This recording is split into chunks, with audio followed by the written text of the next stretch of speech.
Volkswagen, un nombre sinónimo de ingeniería alemana y excelencia automotriz. Sin embargo, debajo del cromo pulido y los diseños elegantes, yace una historia envuelta en oscuridad. Esta es la historia de una empresa nacida de los fuegos de la guerra. Una historia de complicidad en crímenes indescriptibles. Es una historia que nos obliga a confrontar la incómoda verdad sobre cómo la ambición y la oportunidad pueden florecer en las circunstancias más siniestras.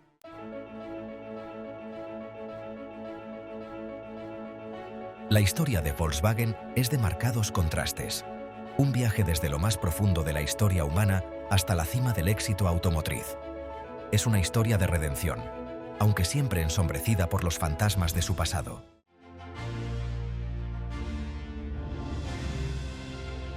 Nuestra historia no comienza en las ruidosas fábricas de Wolfsburgo, sino en la mente de un hombre llamado Ferdinand Porsche. Nacido en 1875 en un mundo a punto de entrar en la era del automóvil, Porsche era un visionario, un genio mecánico cautivado por el potencial del automóvil. Desde muy joven, jugueteaba con motores, con las manos encallecidas, la mente consumida por la intrincada danza de pistones y engranajes. Los primeros años de la carrera de Porsche estuvieron marcados por la innovación. Diseñó vehículos eléctricos, coches híbridos e incluso contribuyó al desarrollo del primer vehículo híbrido gasolina eléctrico. Su talento era innegable, su ambición ilimitada, y anhelaba la oportunidad de crear un coche para las masas. Un coche del pueblo que pusiera la libertad y la movilidad del automóvil al alcance de todos.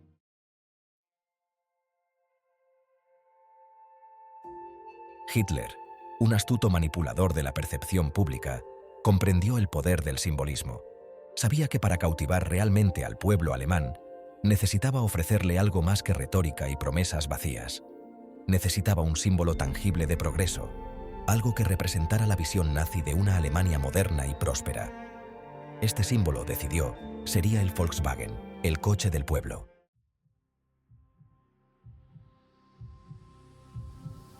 A medida que el proyecto Volkswagen cobraba impulso, también lo hacía la siniestra realidad del régimen nazi.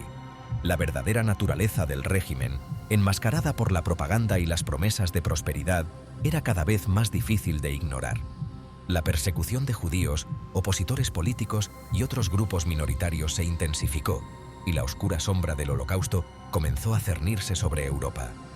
Ferdinand Porsche, antes impulsado por el noble objetivo de crear un coche para el pueblo, se encontraba ahora atrapado en una red de complicidad y compromiso.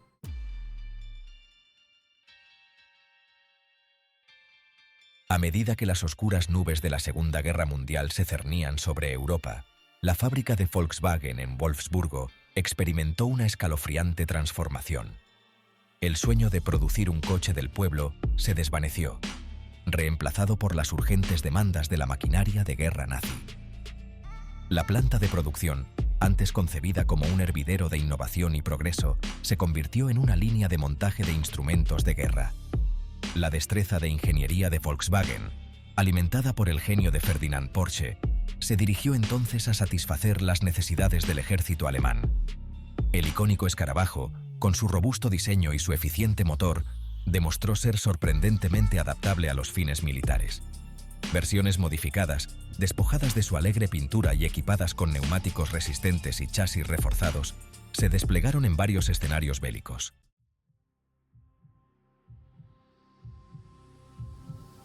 A medida que la demanda de producción bélica se disparaba, la fábrica de Volkswagen en Wolfsburgo se enfrentaba a una grave escasez de mano de obra. La mano de obra alemana había sido diezmada por el reclutamiento, con millones de hombres enviados a luchar al frente. Para satisfacer las insaciables demandas del régimen nazi, Volkswagen recurrió a una solución oscura e inhumana: el trabajo forzado. Miles de prisioneros de guerra, capturados en los campos de batalla de Europa, fueron trasladados a Wolfsburgo y obligados a trabajar en la fábrica de Volkswagen. Despojados de sus derechos y de su dignidad, estos prisioneros soportaron condiciones brutales, sometidos a largas jornadas, raciones exiguas y constantes abusos por parte de sus capataces nazis.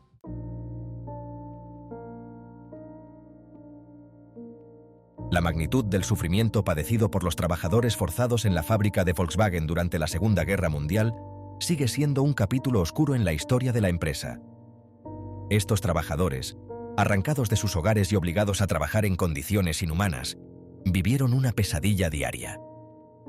Aunque resulta difícil determinar las cifras exactas, los historiadores calculan que decenas de miles de trabajadores forzados fueron explotados en las instalaciones de Volkswagen durante la guerra.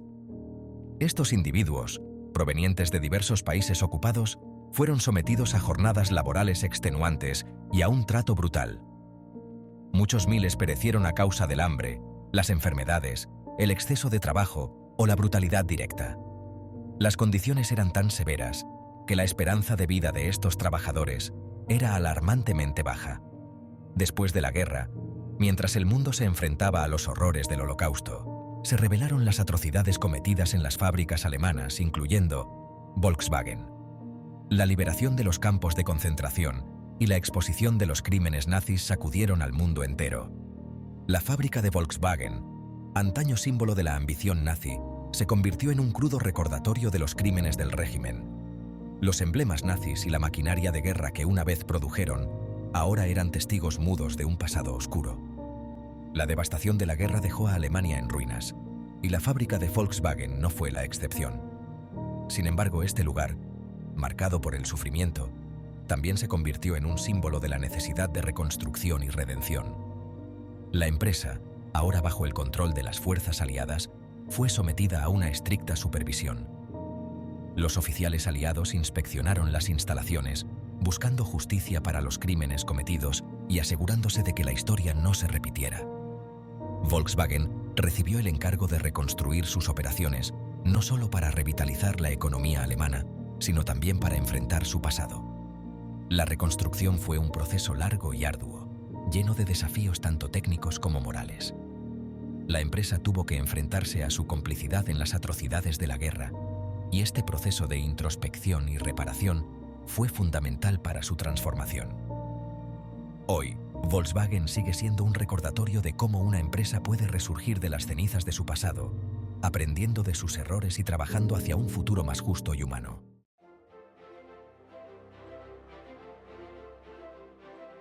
El final de la Segunda Guerra Mundial dejó a Alemania en ruinas, con sus ciudades destrozadas y su economía paralizada. Las calles, una vez llenas de vida, ahora estaban cubiertas de escombros y desolación. La infraestructura del país estaba en un estado de colapso total y la gente se enfrentaba a una lucha diaria por la supervivencia, y su pueblo lidiando con la enormidad de los crímenes de su nación.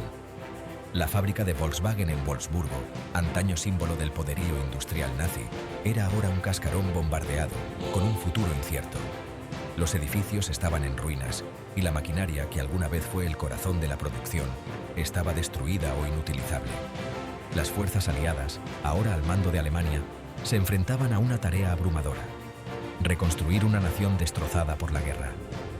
No solo se trataba de reconstruir edificios y fábricas, sino también de restaurar la moral y la esperanza de un pueblo devastado. La logística de esta tarea era inmensa, y cada decisión tomada tenía repercusiones a largo plazo, y purgarla de los restos de la ideología nazi. La fábrica de Volkswagen, con su pasado manchado y su futuro incierto, representaba un reto particular. Los aliados sabían que no podían simplemente borrar el pasado, pero también entendían la necesidad de transformar estos símbolos de opresión en motores de cambio positivo. Algunos abogaban por su desmantelamiento, considerándola un símbolo de la agresión nazi que debía ser borrado de la historia. Creían que permitir que la fábrica continuara operando sería una afrenta a las víctimas de la guerra y una perpetuación de la ideología que había llevado al conflicto. Sin embargo, otros reconocieron el potencial de la fábrica como motor de la recuperación económica. Argumentaron que destruir la fábrica sería un desperdicio de recursos valiosos en un momento en que cada activo contaba. La reconstrucción de la economía alemana dependía de la capacidad de reutilizar y rehabilitar lo que quedaba. Argumentaron que Volkswagen, con su mano de obra cualificada y su capacidad para innovar, podía desempeñar un papel vital en la reconstrucción de la maltrecha economía alemana. Los trabajadores, muchos de los cuales habían sido desplazados por la guerra, necesitaban empleo y un propósito, y sus diseños innovadores podían desempeñar un papel vital en la reconstrucción de la maltrecha economía alemana. La producción del Volkswagen Beetle, un coche asequible y eficiente, se convirtió en un símbolo de la nueva Alemania que emergía de las cenizas de la guerra y proporcionar un empleo muy necesario. La fábrica no solo ofrecía trabajo, sino también esperanza y un sentido de normalidad en un tiempo de gran incertidumbre. Así, de las ruinas de la guerra, surgió una nueva era de reconstrucción y renacimiento.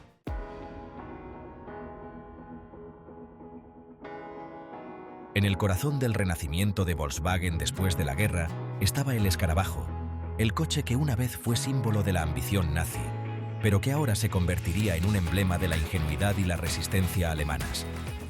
Este pequeño coche, con su diseño icónico y su forma inconfundible, comenzó a representar algo mucho más grande que sí mismo. El diseño sencillo del escarabajo, su robusta ingeniería y su eficiencia de combustible lo hicieron destacar en un mercado que buscaba soluciones prácticas y económicas. Estas cualidades, que lo habían hecho adaptable al uso en tiempos de guerra, se convirtieron ahora en ventajas en un mundo ávido de transporte asequible y fiable. Las familias alemanas que buscaban reconstruir sus vidas encontraron en el escarabajo un aliado perfecto. Bajo el liderazgo de Heinz Nordhoff, un ingeniero alemán que había trabajado para Opel antes de la guerra, Volkswagen encontró una nueva dirección. Volkswagen cambió su enfoque hacia la producción civil, alejándose de su pasado militar. Nordhoff reconoció el potencial del escarabajo como un coche global, un vehículo que podía atraer a los consumidores a través de fronteras y culturas. Su visión era clara: hacer del escarabajo un símbolo de movilidad universal. Un coche que no solo sería popular en Alemania, sino en todo el mundo. Y así, el escarabajo comenzó a aparecer en las calles de ciudades y pueblos de todos los continentes. Supervisó una rápida expansión de la producción, asegurándose de que cada escarabajo que saliera de la línea de montaje cumpliera con los más altos estándares. Racionalizando el proceso de fabricación, Nordhoff implementó técnicas innovadoras que permitieron a Volkswagen producir más coches en menos tiempo, e introduciendo modernas medidas de control de calidad, garantizando que cada vehículo fuera fiable y duradero. La popularidad del escarabajo se disparó en la Alemania de la posguerra, donde se convirtió en un símbolo de la recuperación económica y el orgullo nacional. Las calles alemanas se llenaron de estos pequeños coches, cada uno representando una historia de resiliencia y esperanza. El escarabajo no solo era un coche, era un testimonio del espíritu indomable de un país que se levantaba de las cenizas de la guerra, listo para enfrentar el futuro con optimismo y determinación.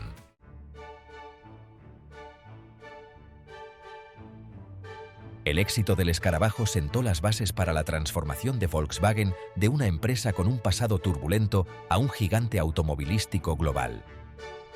A lo largo de los años 60 y 70, Volkswagen amplió su gama de productos, introduciendo nuevos modelos que se basaban en la reputación de calidad y asequibilidad del escarabajo. El Volkswagen Golf, lanzado en 1974, demostró ser otro coche emblemático para la empresa. Diseñado como un hatchback moderno y práctico, el Golf se convirtió rápidamente en un éxito de ventas, consolidando la reputación de Volkswagen como fabricante de coches innovadores y atractivos. El éxito del Golf allanó el camino para una ola de nuevos modelos, como el Passat, el Polo y el Jetta, que consolidaron la posición de Volkswagen como un actor importante en el mercado automovilístico mundial.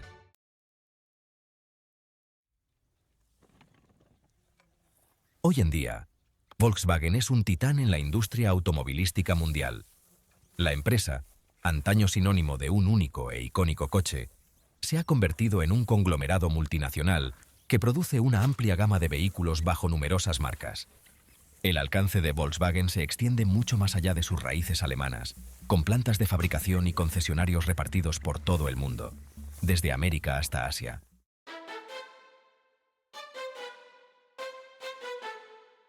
Mientras que el Volkswagen Escarabajo ocupará para siempre un lugar especial en la historia del automóvil, la identidad moderna de la empresa se define por una cartera mucho más diversa de vehículos y marcas.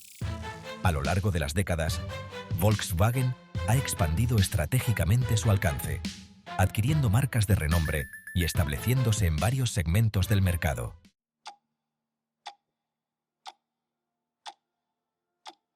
El extraordinario viaje de Volkswagen, de una empresa marcada por su pasado bélico a un líder automovilístico global, es un testimonio del poder transformador de la innovación, la resistencia y el compromiso con el progreso. Sin embargo, el pasado de la empresa sigue proyectando una larga sombra, sirviendo como un recordatorio constante de la importancia de la responsabilidad ética y la rendición de cuentas corporativa. Volkswagen ha tomado medidas significativas para reconocer y expiar su papel en las atrocidades cometidas durante la Segunda Guerra Mundial.